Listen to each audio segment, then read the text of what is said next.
Hi friends, welcome to our channel. இந்த வீடியோவில் contract certificate பற்றி பார்க்க போகிறோம். பொதுவாக வந்துட்டு இந்த கான்ட்ராக்ட் சர்டிஃபிகேட்டுக்காக நீங்கள் எங்கேயுமே அலைய வேண்டியதில்லை. நீங்கள் ஃபைனலாக காலேஜ் முடிச்சிருப்பீங்க பார்த்தீங்களா, அந்த டிசிலே பார்த்தீங்கன்னா கண்டக்ட் அப்படின்னு சொல்லிட்டு கீழே வந்துட்டு ஒரு ஆப்ஷன் கொடுத்துருப்பாங்க. ஸோ அந்த மாதிரி இருந்துச்சு அப்படின்னா நீங்கள் இதே வந்துட்டு நீங்கள் எல்லா ஜாபுக்குமே அப்ளை பண்ணலாம். டெட் எக்ஸாமாக இருக்கட்டும், இல்லை டிஆர்பி எக்ஸாமாக இருக்கட்டும், இல்லை வேறு எதாவது எக்ஸாம் நீங்கள் அப்ளை பண்ணுறீங்க, அப்போ வந்துட்டு கண்டக்ட் சர்டிஃபிகேட் கேட்குறாங்க அப்படின்னா நீங்கள் வந்துட்டு இதே வந்துட்டு அப்லோட் பண்ணிக்கலாம்.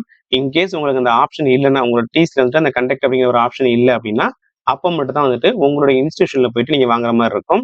இன்கேஸ் நீங்க வந்துட்டு ஃபைனலா வந்துட்டு டிஸ்டன்ஸ் எஜுகேஷன் முடிச்சிருக்கீங்க அப்படின்னா, அப்போ வந்துட்டு நீங்க இதுக்கு முன்னாடி ஒரு டிகிரி முடிச்சிருப்பீங்க பாத்தீங்களா, முன்னாடி உள்ள காலேஜ்ல அங்க உள்ள டிசி இருக்கு பாத்தீங்களா, அதுல வந்துட்டு கண்டக்ட் ஆப்ஷன் இருந்துச்சுன்னா அதை வச்சு நீங்க வந்துட்டு அப்லோட் பண்ணிக்கலாம். அப்படி இல்லை அப்படின்னா உங்களோட இன்ஸ்டிடியூஷன்ல போயிட்டு நீங்க திரும்ப வந்துட்டு கண்டக்ட் சர்டிஃபிகேட் வாங்குற மாதிரி இருக்கும்.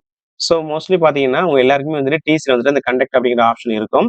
அப்படி இல்லாதவங்க மட்டும்தான் பாத்தீங்கன்னா உங்களோட இன்ஸ்டிடியூஷன்ல போயிட்டு வாங்குற மாதிரி இருக்கும். இதுவே நீங்க கேரக்டர் சர்டிஃபிகேட் வாங்குறீங்கன்னா அந்த டைம்ல தான் பாத்தீங்கன்னா அதுக்கான அப்ளிகேஷன் ஃபார்மை நீங்க ஃபில் பண்ணி உங்க நியர்பைல கிரீனிங்ல யார் சைன் போடுவாங்களோ அவங்க கிட்ட நீங்க வாங்குற மாதிரி இருக்கும். கேரக்டர் சர்டிஃபிகேட் பத்தி உங்களுக்கு வீடியோஸ் வேணும் அப்படின்னா அதுக்கான லிங்க் நான் டிஸ்கிரிப்ஷன்ல கொடுக்குறேன், போயிட்டு பாருங்க.